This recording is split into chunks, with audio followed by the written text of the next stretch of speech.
So can I move on to the Experience Story, which is a film about cervical screening on the Living Well bus, please?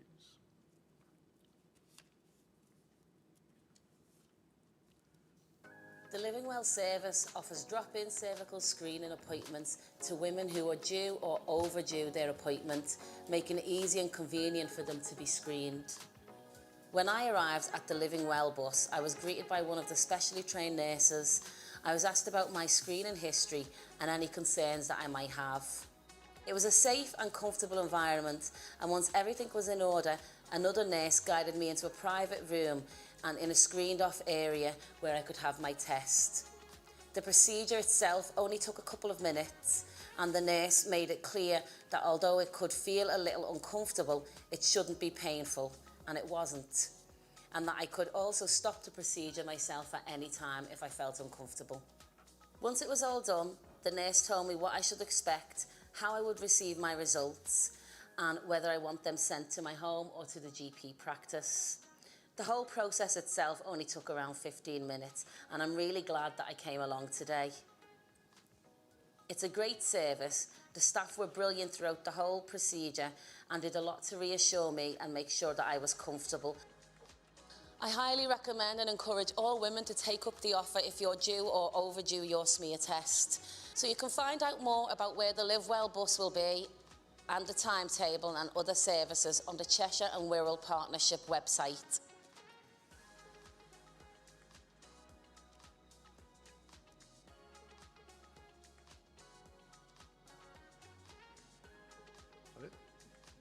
Thank you. Has anybody got any sight of any numbers, any stats on this? Yeah, so the service has recently just done its 2000th cervical screening on the bus, and it's one of the things that I am most proud of, having been part of it. This started during COVID as a way of delivering COVID vaccinations closer to communities. And then the team from CWP who've run this bus service have just been so adaptable, and it was their idea. What else can we do? They did migrant health checks, they did childhood immunisations, whatever we asked them to think about, they said yes to, and so it's absolutely fantastic service. So it's Cheshire and Wirral? It's run by Cheshire Wirral Partnership, but it actually, the cervical screening bit started in Sefton, because Sefton was where we had some of the lowest uptake rates of cervical screening. So it's delivered by CWP for the whole of Cheshire and Merseyside. Brilliant. Okay, thank you for that. Any comments, questions? Good. Thank you. So I'll move on to the Cheshire and Merseyside Annual EPRR Assurance Report. Jude. Yes, thank you. So very briefly, this is an assurance report that reflects our responsibilities as an ICB under the Civil Contingencies Act. We remain a Category 1 responder for all major incidents. And the work that we do, the teams do throughout the year around trainings and exercises and planning are really reflected in the achievement of these core standards. You can see that year on year the teams have made improvement, and we are delighted that they are reporting substantial compliance against those standards. There is still work to do as ever, and actually much of this is you have to continue the good work that you do in the current year that you did the final year, so that you don't fall back on some of those standards. We're working across all the provider organisations as well to ensure that as a system we reach substantial compliance. We've got some things particularly around shelter and evacuation to work on as a system. We're not alone in that. NHS England are going to start some workshops really to help us think about achieving those standards across a number of organisations, and we'll engage in that work this year. So the team have got a work plan.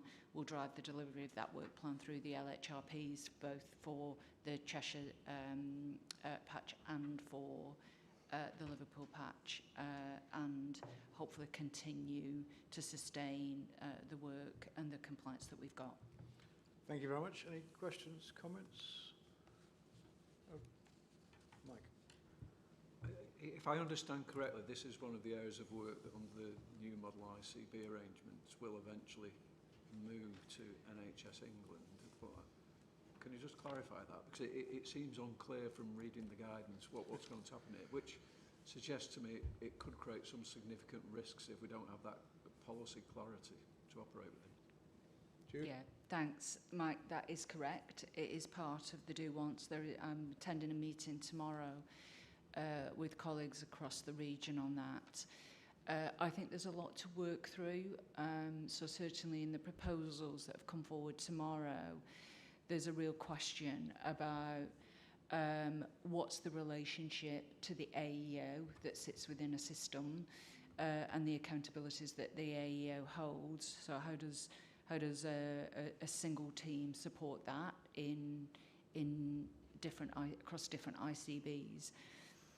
All of that said, I think there is a real opportunity for us to do some standardisation across the Northwest, policies, procedures, the way in which we approach the things that underpin these standards to ensure that we are all at a level. There is some fragility across the other ICBs in their EPRR functions, and I think we should work together to strengthen that as a whole of the Northwest system.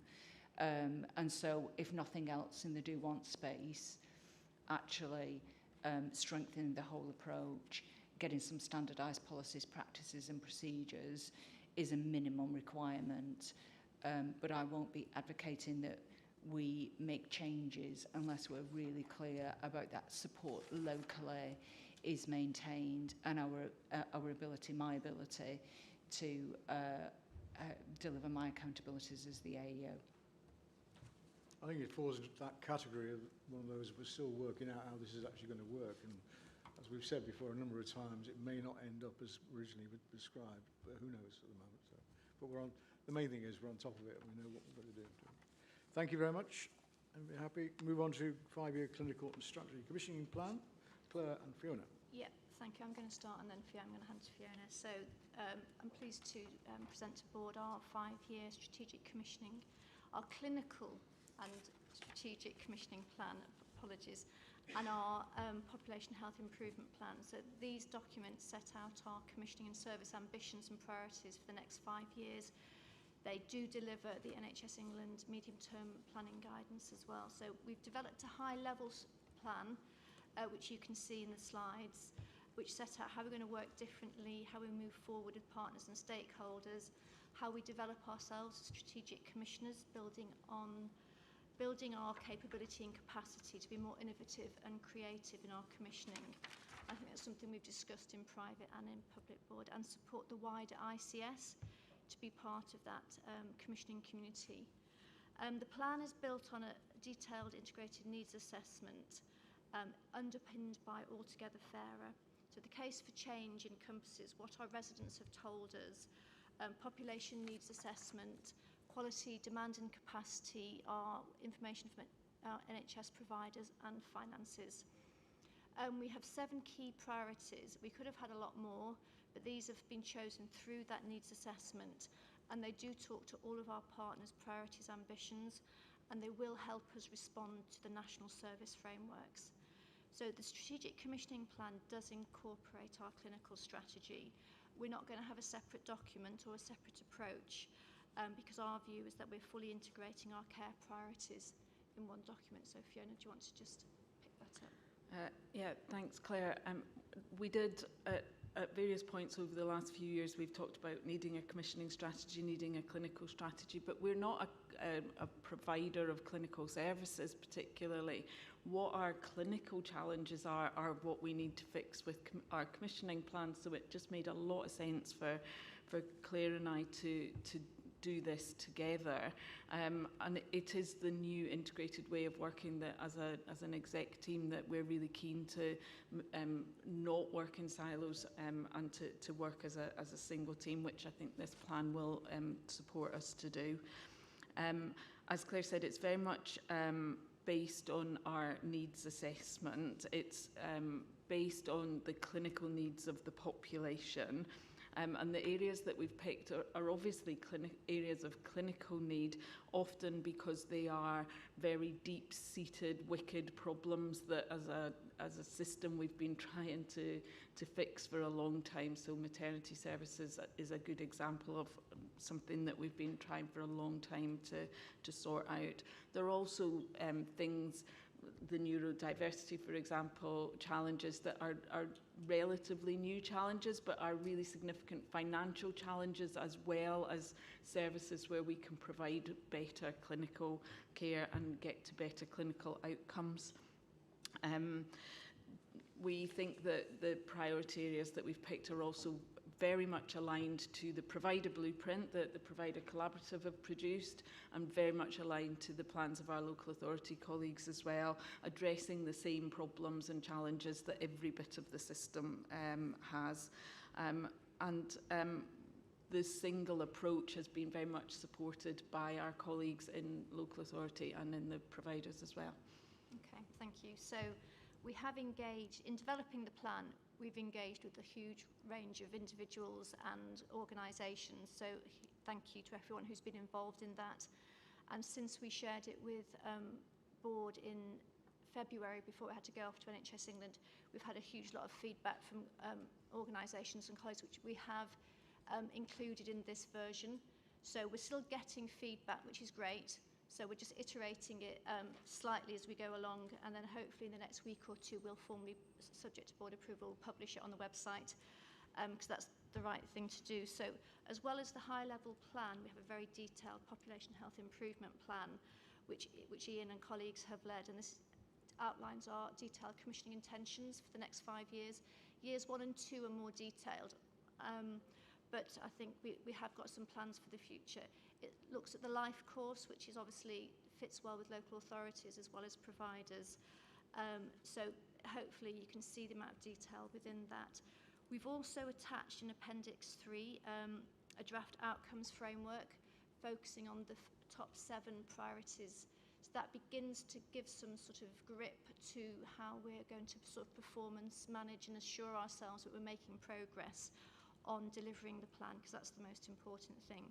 We're still to confirm the governance to oversee the delivery and implementation of the plan, but I know Ben's going to talk about the single improvement plan in the next item, and we just need to make sure we get the governance right for overseeing this plan, which is really important in terms of the outcomes and the delivery alongside the other priorities for the ICB. So I'll probably leave it there if that's okay, Chair. If you don't mind, I'd just like to put a special thanks to Neil Evans and Stephen Woods for all the work they've done on this, because they've really held the pen on this for the last few months. Thank you.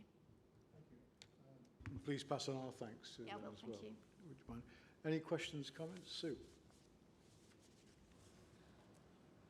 Thanks, Claire and Fiona. There's some really great things in here. I mean, it looks fantastic, but a plan is just a plan until something happens, isn't it? So how are you planning to assure the board that there will be delivery of this plan in particular? You know, where will we be in a year's time on the priorities? Do you have some detailed KPIs and actions that will be monitored through the board mechanisms? Yes. Sorry, I was just looking, I was still on. Yeah, yes, we do. So in Appendix 3 is the integrated outcome framework for the plan, but we're developing implementation plans for each of the priorities. So in there, we'll have the harder metrics and outcomes, and then we'll be reporting through this, hopefully the Strategic Commissioning Programme Board, which will then come to the board. So we'll have a process for implementation, delivery, overseeing and assurance of that delivery. Yeah. Well, thank you. Okay. Anybody else? Is everybody comfortable then to approve the publication of the 5-year clinical and speed plan? Yeah. Thank you. Oh, sorry, Hilary. Can I just mention one thing? It's thanks. I think it's a great product. Thank you. It's the enabler and it's the workforce plan. I think I'm going to reiterate something I alluded to this morning. I just think we need to be far more intentional about our anti-racist approach to the way we do things. You know, cultural diversity is really, really important, not just in the way that we encourage people to behave, but the way people are represented in decision-making forums. So we need much more cultural representation at board and sub-board level, and all the infrastructure that really helps our organisation make decisions, and we being the role model for our stakeholders in that as well. So I think my message is, when we get the transformation, we need to be far more intentional about what the outcomes are in that section. Thank you. Okay, thanks for that. We'll take that on board. We have done a QIA and EQIA of the plan, but take that on board, so thank you. Yeah, thanks, Claire. I think it was more about the outputs we're looking for and how we hold ourselves to account. I think it's a fantastic document. It's probably, you know, going to be one of the best in class, I would imagine, once it's submitted. So, Okay, thank you. Everybody happy to approve the publication then? Agreed. Thank you. So, single improvement plan, Ben. Thank you, Chair. So I'll start by stating perhaps the obvious, but it's a matter of public record that the ICB is in receipt of undertakings, and what this single improvement plan aims to be is a response to those. So it begins to describe how the ICB will organise itself to respond to that challenge. The document that's within board papers today sets out the method by which that's been built and invites board member comments on how we support NED and board oversight of the delivery of that plan, and recognising the points just made about action planning and delivery and tracking.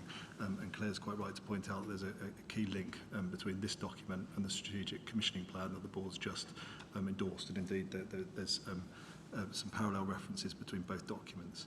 The document here today continues to be subject to dialogue with NHS England. That's important for the board to note from a point of view of just how we're framing action planning to give that system assurance, which I'm sure the board would recognise is important, but that dialogue will continue to iterate and be regular over at least the course of the next year, I would have thought. The document in the papers today draws out 6 key domains, which I hope the board would recognise reflect our priorities. So quality and clinical governance, strategy turnaround and system recovery, financial planning and sustainability, our commissioning strategy and intentions, governance and leadership development, OD and comms. I want to thank colleagues that supported the development of this plan, and indeed exec colleagues who each take responsibility for one of those 6 key domains that I've just described. But I'm happy to take any questions from the board. As I say, I think we're committed to establishing a mechanism that provides you with oversight outside of the board meetings, and hopefully the board could consider some terms of reference in that regard the next time you meet publicly. Yeah, happy to take questions and looking for board support for the plan as set out today, please, Chair. Thank you very much. And just to highlight that, we are putting in place an oversight committee of the board to actually make sure we stay right on top of this as we go along, linking up with the chairs of committees, etc. So, questions, comments? Ruth? I welcome the coherence of bringing it all together in one place, so we're clear, and the fact we'll have an oversight committee. I was just reflecting on the financial planning and sustainability task, and whilst it's fully understandable that it's very much focused on efficiency savings and managing the immediate issue, I wonder if we also need to make sure, it talks about medium-term financial plan, but we've talked about zero baselining, thinking about how we allocate our resources, not just how technically efficient we are. So I just wonder whether that's really going to capture the developmental side of what we need to be doing for the future years, and we don't spend all our time focused on just firefighting this year, if that makes sense. So just, Yeah, it may be implicit in here, but yeah. I just... My own perspective is actually, I was a bit surprised we didn't have a plan like this anyway. You know, a plan, and this is occupying that space. Really. Thank you, Ruth. I think there's 2 things. So, one, we've got the single improvement plan, which we think will, if we deliver everything that's in there within a year or so, but alongside of that, we've got the strategic commissioning group, which I think is going to function on the piece that you've just described. And we're still working through some of the detailed governance around how that will all operate with board oversight. So that's work in progress that we'll bring back here. Thank you. Okay, anybody else? Been through lots of conversations, so everybody happy to approve the plan? I see no dissent. Thank you very much. Go to the assurance framework and the high scoring risks. Ben. Thank you, Chair. The outputs that are within the board papers today reflect the output of a strategic review by the board in November, and hopefully the board will agree broadly reflect the ICB's priorities, our strategic themes and focus, and the purpose of ICBs. But we need to acknowledge, as the agenda describes today, that the product in front of you doesn't fully reflect the strategic commissioning plan that you've endorsed this morning, or the SIP. So there's perhaps some more work to be done in that regard, but it's nevertheless, I think, some good foundations from which to then embed those key areas of work.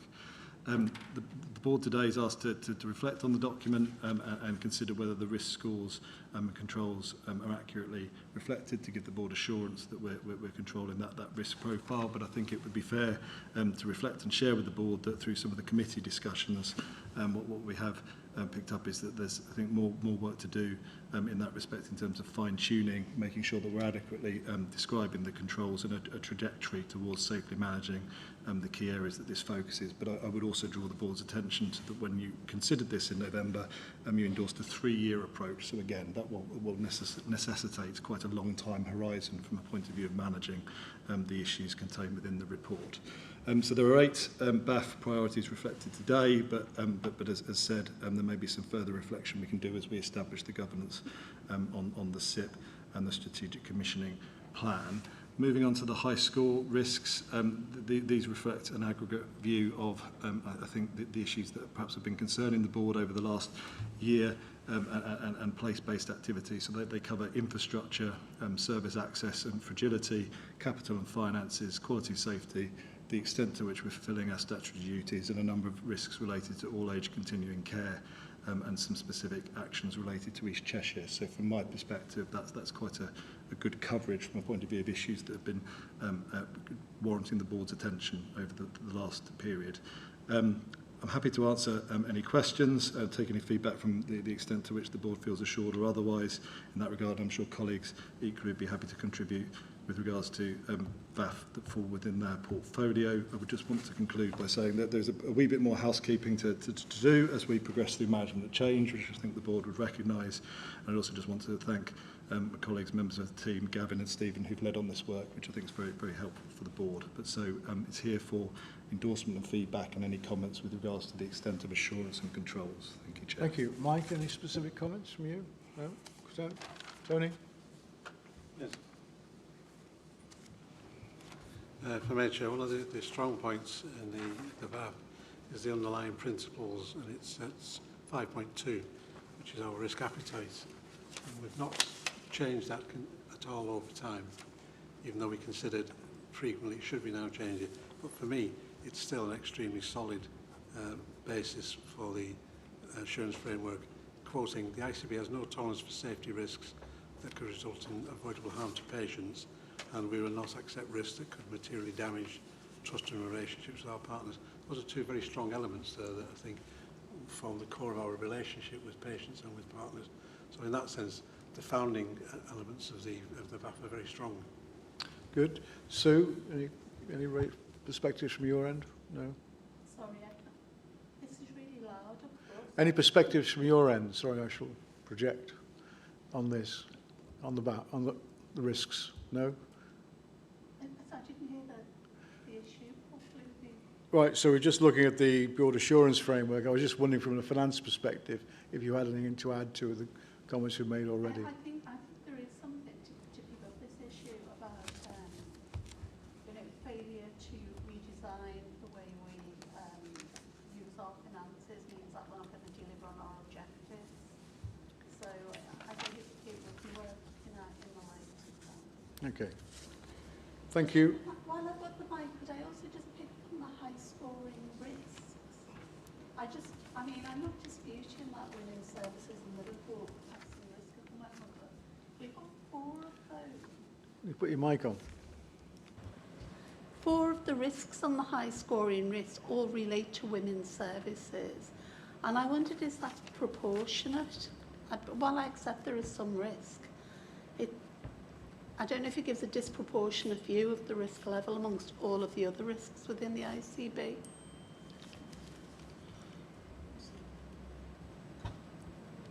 I think, thank you, Sue. I think it's something we could take away and look at again, and think I think what you're asking us to do is consider it in the larger scheme of clinical risks that could or do exist within our region. And I think that's something that Fiona and I could take away and have a look at. with the wider team and doing more of a clinical risk assessment of the issues within our region. Yeah, I think so. It's slightly historical, going back as far as the Liverpool Clinical Services Review, which happened pre-ICB, which identified for the Liverpool system that this was the highest risk, and then we've had a very dedicated programme of work to address that. That programme has now concluded, so this needs reviewing in any case. I think I agree with you that I think some of the relative risks just don't, it just feels a bit clunky, and I think that is a reflection of our operating model that we've had as an ICB for the last 3 years, where the risks have been developed slightly in silos. I think we need to review that collectively as an exec team. Okay. Hilary? Hi, mine's on some of the segmentation of the risks relating to all age continuing care. So we've got a workforce risk and we've got a finance risk here, but we've also got an outcome risk because we don't really understand the outcomes of people who are waiting longer than they should do for an assessment.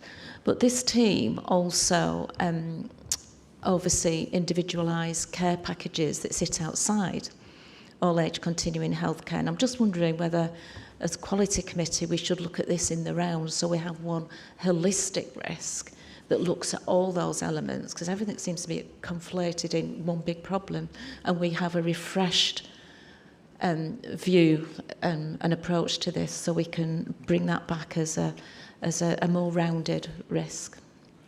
Okay, can you if that makes sense. No, no, thank you. And if you take that away, Ben, and coordinate with colleagues, that'd be really helpful. I thank you for raising all age continuing care, Hilary, because having taken over this portfolio fairly recently, it has very rapidly risen to the very top of my worry list. Your proposal aligns nicely with, I've asked the team to produce a single improvement plan for all age continuing care, because at the moment we've got a CRES plan, but we haven't got a workforce plan and we haven't got a quality improvement plan. So bring it all together and bring the risks out from there would be really helpful. Thank you for your support. Thanks. Okay, so I think we're being asked to, sorry Ruth. Just another point. Fiona mentioned intention to review some of these risks. My concern is that some of the scores have been high for an awful long time, and they don't really change up with mitigation. So I'd like the team to really look at the actions that are being taken, whether they really are, they're all reported as being on track, but when I look at them, I think, well, are they really impacting on our risk, or are they targeted in the right way? So have a really good look at the actions that are being taken, try and mitigate risk would be really important, I think, as well in the review. You preempt my comment. I was wondering whether the next report would give us a sense of what the plan is for mitigation. So we'll do that. Okay, thank you for that. So we're considering them and actually agreeing so far, but it needs to come back. So you'll pick that, phrase the minutes if you can that way. That would be helpful. Okay, I'll move on to the amendments to the NHS Cheshire and Merseyside delegation and operational. Ben. Thank you, Chair. So this relates to updating the SWORD, so the Scheme of Reservation Delegation for the Board. So in effect, this is a report that enacts or seeks to enact, subject to your agreement today, the changes that you've already made. So it's reflecting the new Executive Director structure of the organisation and the collapse of a number of committees, which I think you took a decision on the last time that you met. It would have been, it would be ideal. The board will know, it was mentioned in an earlier item about the single improvement plan that the organisation is committed to a governance review, so it's worth flagging that in asking the board to approve this today, we will, in the next financial year, likely be coming back with another SWORD update to reflect the changes, but I think the board would hopefully recognise that it's important that we're well governed and that these documentary changes today mean that we can trade, for want of a better description, on some structural decisions you've already taken. So it's here for the board's support and endorsement, please. Thank you. So we can approve it, but we're recognising it's almost interim whilst we get the governance review undertaken and the results of that coming back. Okay? Everybody content with that? Thank you. I'll move on to leadership reports, ICB, Chief Executive. Thank you, Chair. So the first item I'll just discuss briefly is the Model ICB running cost update. So we've concluded the first phase of our workforce change programme, which included the voluntary redundancy scheme. So by the end of the month, 150 colleagues will be leaving the ICB after having been accepted for the VR scheme, and we'd like to take this opportunity to formally thank those colleagues for all of their hard work over the years and wish them all the very best. If I just draw your attention to one of the items which the previous discussion aside about risk, this is high on our risk register, and there's a briefing here on about the demand for adult ADHD assessment and support. It continues to increase across Cheshire and Merseyside, and the reasons for that are various. But just to say that we are progressing a needs-led model of care that shifts the focus away from the diagnosis alone and towards earlier, more equitable access to practical support for adults presenting with ADHD. So I think that's one of the actions, Ruth, but perhaps we need to do more around being explicit about those other actions that you described against the risks. So that work is progressing, and we've provided a link for more information there. And then I think we should just note, following on from previous updates to the board, we're pleased that the strategic outline case for the Healthier Futures New Leighton Hospital has now been formally approved by the Department of Health and Social Care. So that's very positive, and a lot of work to continue there. And there's been funding approved for a transformation business case to support delivery in 26-27, and that funding will enable mid-Cheshire hospitals and the system partners to accelerate that transformation, particularly out of hospital care associated with making that new hospital programme a success. And then just to note, because it's a bit topical just now, we've had our staff survey back, and where we do well and have positive feedback is around EDI and flexible working, but there's much more to do on learning and development of our staff and appraisals and some of the basic management pieces that we need to function on going forward, and making sure that we have the workforce fit for the future of the future operating model that we are currently out to consultation on. And then finally, there's a number of items on prevention here, which around drink-free days, altogether smoke-free programmes through CHAMPS and things that are going very well. And then finally, we should just note in the report an update on the combined work of Merseycare and Cheshire and Wirral Partnership Foundation Trust on the work around intensive and assertive outreach community mental health update. This has come to board previously, and in here is an update on progress against the previously agreed action plan, and the RAG-rated appendix is there for information as well. Thank you, Chair. Any questions, comments, reflections? No? Ruth? Just to pick up on the mental health outreach report and the appendix, we had an update last summer, and there are some of the key actions in the actions in the plan really do need to happen. And for instance, that somebody who's discharged as a result of did not attend should be a never event and reported as such and followed through. That remains a still work in progress, and it seems a long time. So I haven't any sense of when will we complete some of these things, because obviously there's a lot of attention on the failures that led to the requirement for us to improve these services. Any comment on when we intend to finish the work? Trish? Certainly, thanks Chair, and thanks very much Ruth. Certainly I can say very clearly now that we have seen policy change in terms of DNA. In terms of, it's absolutely a red flag. And what that means is that any patient who does DNA, so perhaps for a depot injection, for instance, or other medication, a full MDT conversation happens. So that's actually embedded now in the organisation. Thank you. That's reassuring, but it's just being reported as work in progress still, so I just wasn't sure. I think it may be just a lap gap, you know, in terms of the assurance coming through, but can confidently report that that is actually in place. Okay, thank you. Thank you very much. So, any other questions on the Chief Exec's report? No? No. I'm going to start movement in the agenda because I know Hillary's got to leave slightly early, so I'm going to move straight to the report of the Chair of Shaping Care Together Joint Committee. Hilary. Thanks, Chair. You'll see from the highlight report that the committee, we met on the 13th of March and we approved the decision-making business case to now proceed with the option to co-locate adults and children's A&E services at Southport and Formby District General Hospital. The committee, we met in public.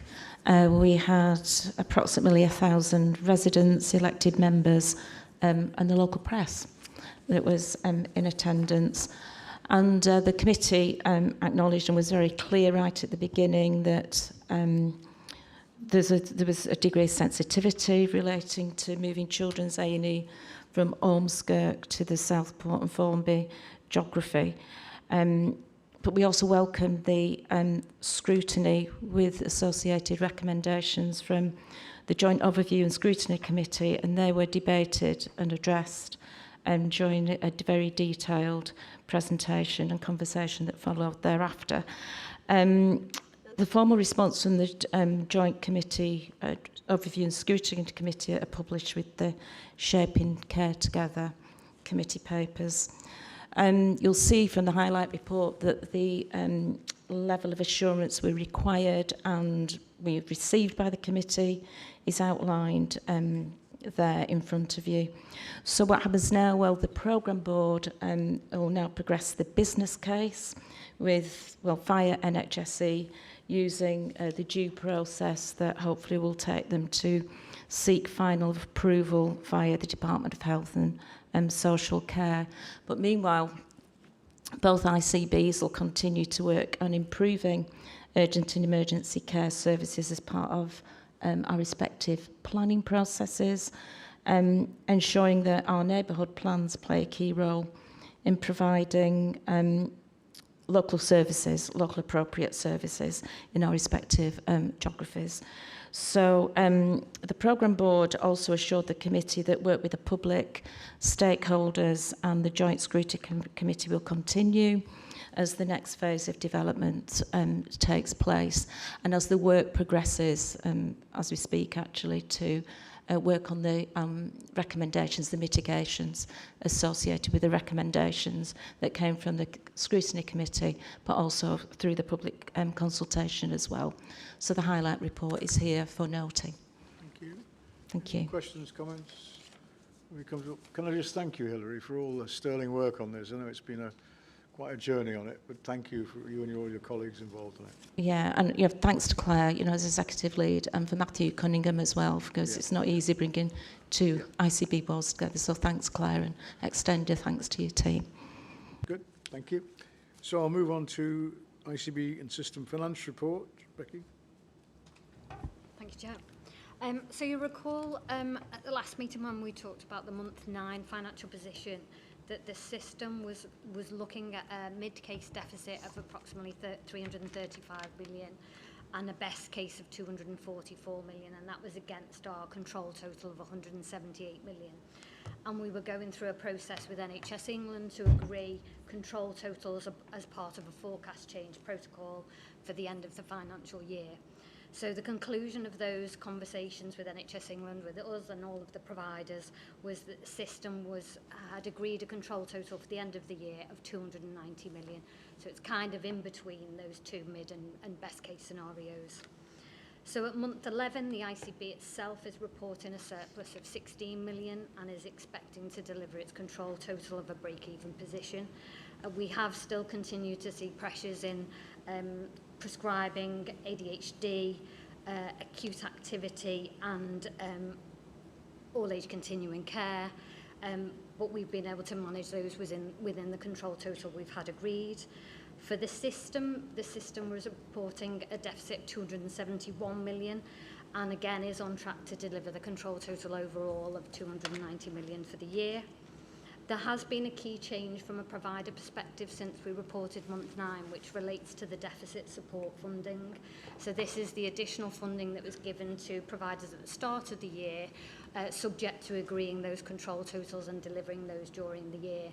There was a change before we reported month 11 where NHS England said if a provider can deliver the control total they were set at the beginning of the financial year for 25-26 and also were submitting a plan compliant with the control totals that have been set for 26-27, they can earn that deficit support funding back, and that's really important from a provider perspective for cash purposes.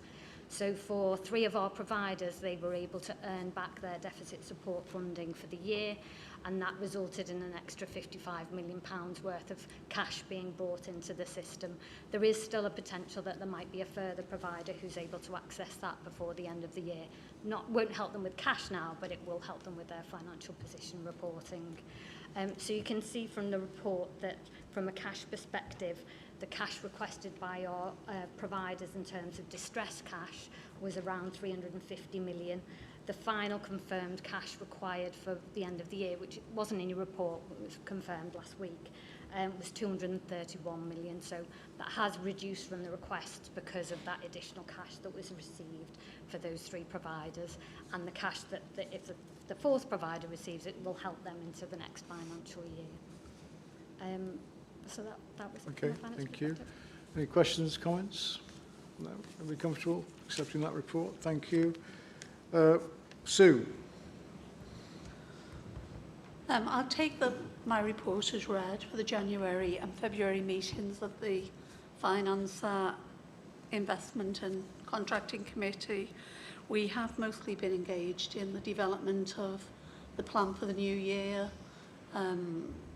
held in the ring on the old year's financial plan, developing the CRES, and Jude has come back with reports on how we're kind of changing the way we do business around developing and managing the cost savings within the organisation. We also had some support for that from PwC, and their recommendations have been incorporated into the structure of how we do business. So we had another meeting on the 18th of March where we approved a lot of contracts. We have a lot of contracts, and I think there is a will to try and rationalise them in some way. But amongst those contracts were contracts for non-emergency ambulance services with West Midlands Ambulance Service and North West Ambulance Service, where we've had some problems because of the delay in a wider tendering exercise for ambulance services.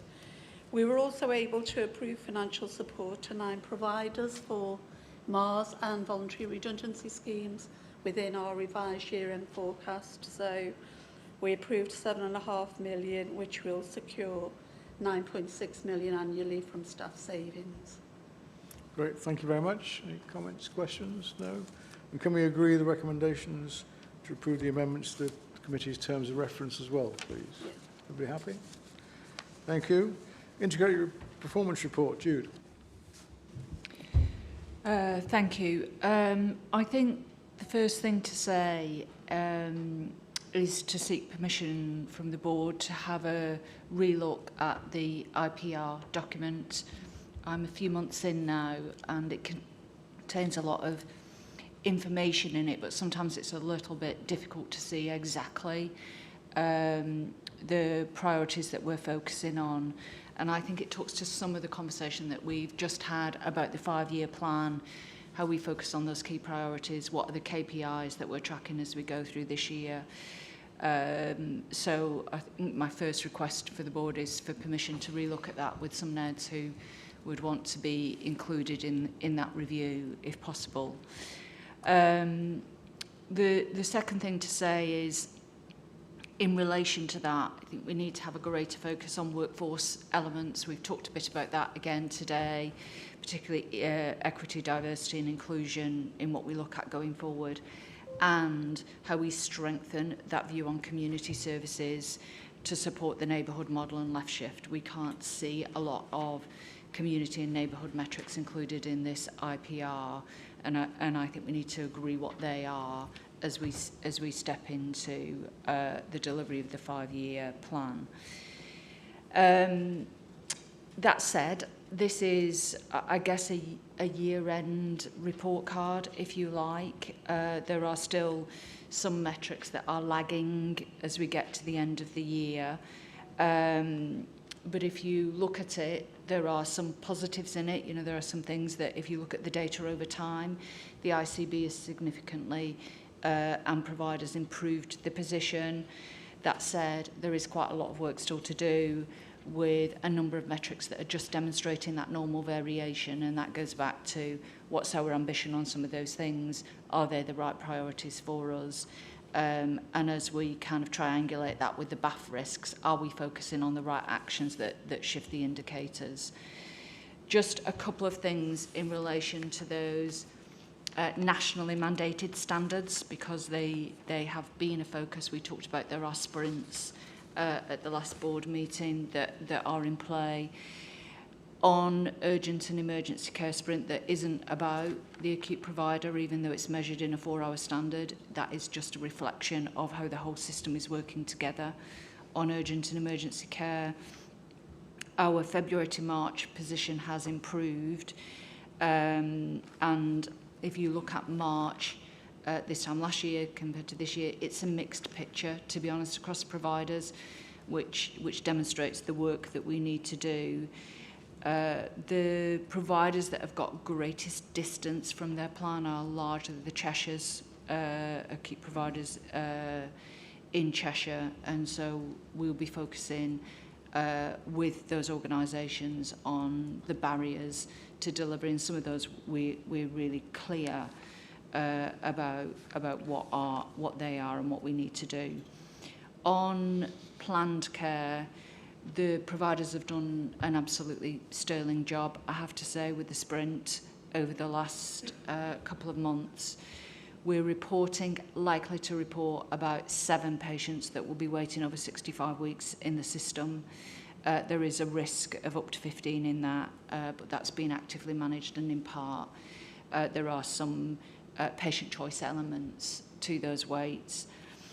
The likely position for the end of March is looking that we may get to 62%, which, given that we had a plan of, I think, 63.9%, it is a really good position to be in. And as of this week, we benchmark the best in the Northwest for RTT, which is really pleasing for our populations, but also evident of the work that's gone in across our providers. Finally, the other big statutory target, cancer.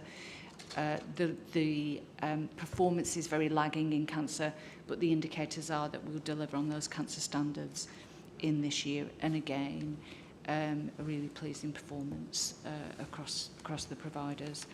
I'll pause there. As I said, there's lots and lots of detail in this report. There may be questions, but we'll try and get it simplified.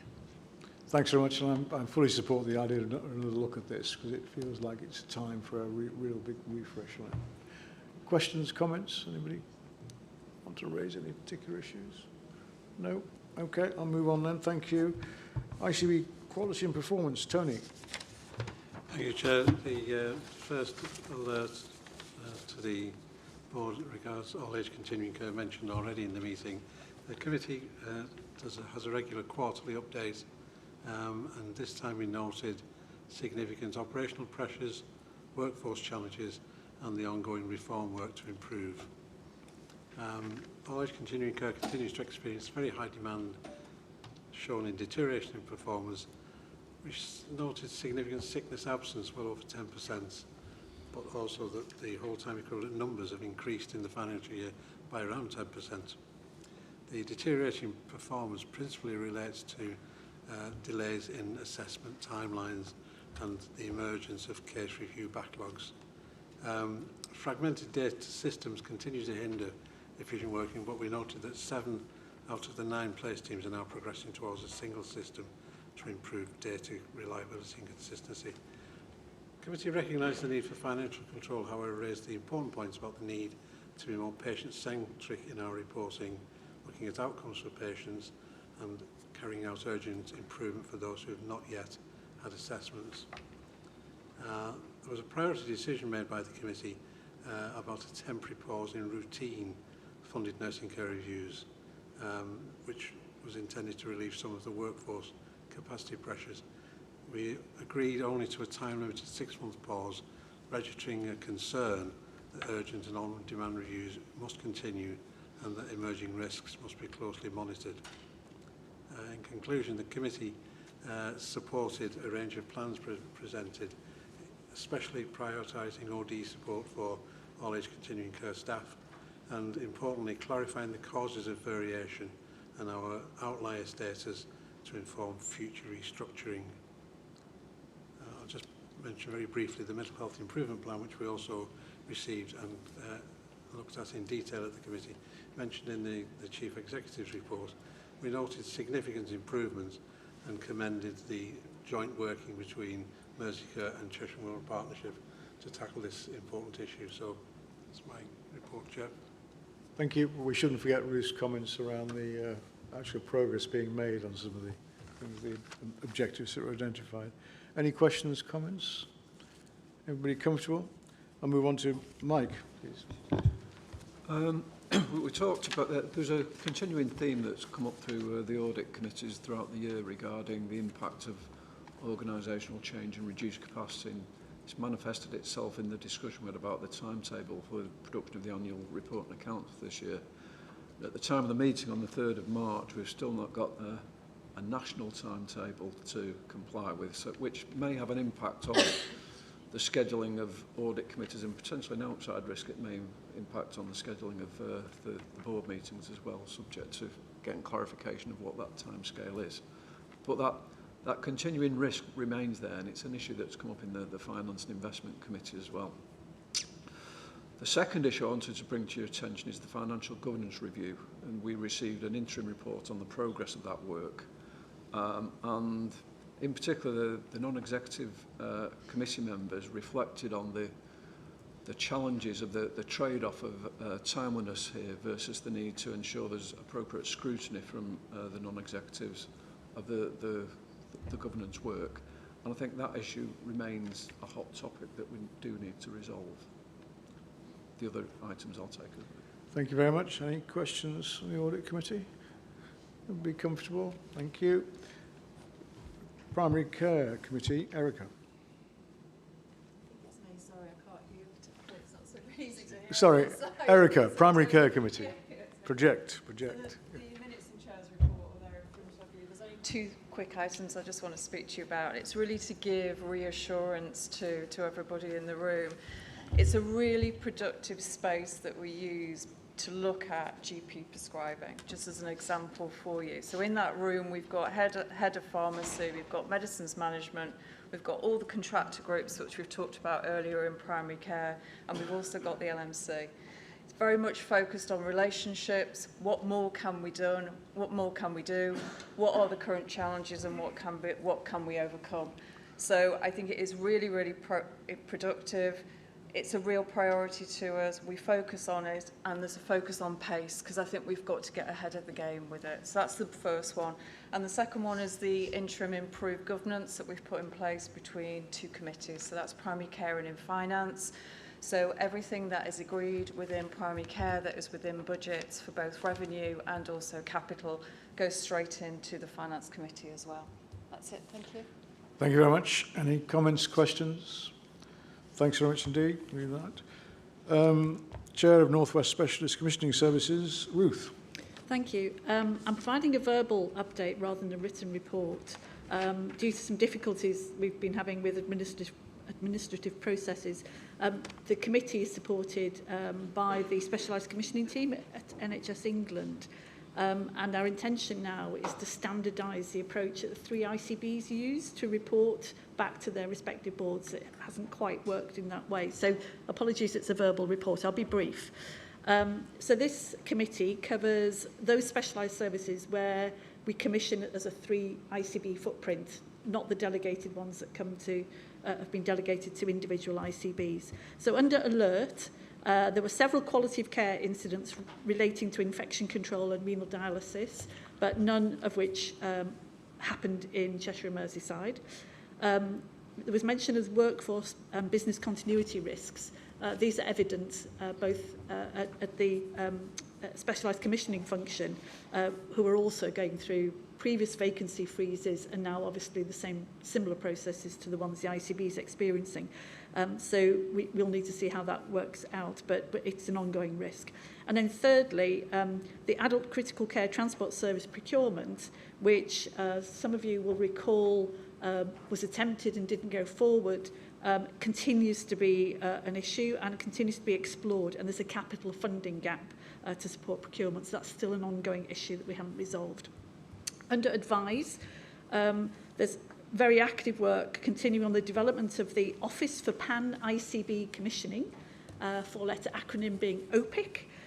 Funding level, the envelope for funding this office, which will be in every region, has been identified and the structures are being developed. I think what this board needs to be aware of is that the scope will be much wider than specialised commissioning, that they will support criminal justice, vaccination, immunisation and so on. So it means the role of the North West Joint Committee will change.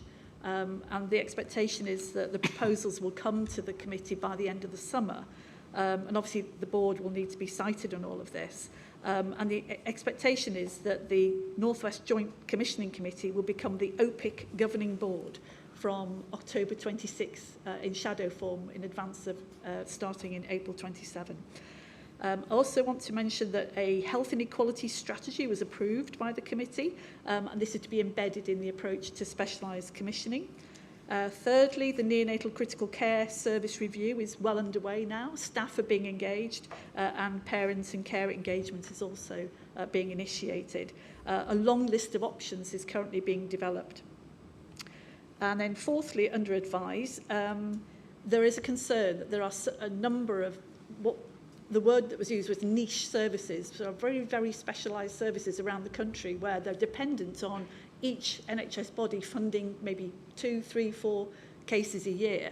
And obviously if anybody changes that commissioning plan, it could destabilise the service. So we're doing a bit of a deep dive on what's the exposure risk here, how many are there and so on. So that'll be mapped out and come back to our committee. And then finally, and I think you've heard in the finance report, Specialised Commission is on track to deliver the financial surplus in 25-26 and a balanced plan submitted for 26-27 subject to final negotiations. And we were assured that the quality oversight process is intact and is working effectively through this difficult period of transition. We've also received a new report on mental health assurance on secure services, child and adolescent mental health services and prison transfers from a strategic perspective, and the detail will go through each individual ICB. Finally, there was a recent internal audit MIA report on specialised commissioning, which has been to the audit committee for each ICB. They gave substantial assurance, but there were some actions to be taken forward, which we'll incorporate into the new OPIC governing body model. I think two final comments. I think, Claire, your intention is to bring a much more detailed report. We raised this at Audit Committee. I think the board needs more oversight of both the ICB single specialised commissioning, but also the joint work across the North West. And I think that and the OPIC plans are going to come to the May board? Yes, that was my intention. there have been, or there are developments around OPIC which might accelerate the oversight by the ICBs. So there are a number of meetings due in the next sort of 2 or 3 weeks, but I'll alert board to those before May, but I think May will be what we locally commission, what we commission as a joint committee, and then what the art of the possible is around OPIC. Yeah, thanks. And then finally, I give up the chair of this committee at the end of this month, and the rotation of the chairing of the committee goes to Lancashire and South Cumbria. Stephen Spill will become the chair for the next year, and it will rotate. Thank you for all you've done. Can I just ask about the, we mentioned earlier on about the acutes, the dismantling the block. Speccom was supposed to be doing this as well, but that's been delayed a year, is that right? Yeah. Yes, Chair. Yeah. Yeah. So, did you have a perspective on that? Has that been talked about? That decision was made somewhere. Okay, right. It wasn't made by the North West Committee. No, I understand it was a national decision, but I just wondered about the pace of it, really, because there could be some interesting fallout from that, I suspect. Yes. Yeah. Okay, thank you very much indeed. Everybody comfortable with that? Thank you. So that brings us to the end. I have no AOB. Thank you very much indeed for what's been a full and, I think, fascinating conversations. And we leave with us the notion about getting that day, half day on the big issues we talked about this morning. But thank you very much indeed. Thank you.